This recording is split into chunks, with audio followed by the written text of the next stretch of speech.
Federer తెలుసో లేదు టెన్నిస్లో, అవును. రోజు. మొన్నటి వరకు అతను టెన్నిస్ కోర్టు దిగితే ఇంకెవరు అతను గెలిచేవాళ్ళు కాదు.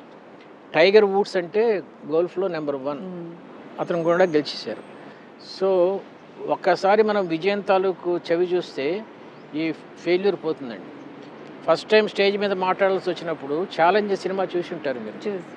ఛాలెంజ్ సినిమాలో ఇందువదన కొందరాదన అనే పాట ఉంది.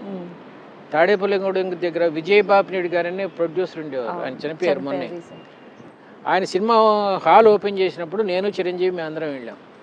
అది ఫస్ట్ టైం నేను స్టేజ్ మీద మాట్లాడటం. 2 డైలాగులు చెప్పాలి. ఏంటంటే, ఈరోజు మీరు సినిమాయే కాదు చిరంజీవి ఉన్నాడు కాబట్టి ఫస్ట్ ఇందువదన కొందరదన పాట ఒకటి వేసి 3 నిమిషాలు, ఆ తర్వాత మామూలు రెగ్యులర్గా సినిమా చూసి ఆ పాట చూసేసి మేము వెళ్ళిపోతాం అని ఈ మాటలు చెప్పడానికి చెమటలు పట్టేసేసి ఉనికిపోయి ఇదైపోయాయి అనమాట. That is called failure syndrome.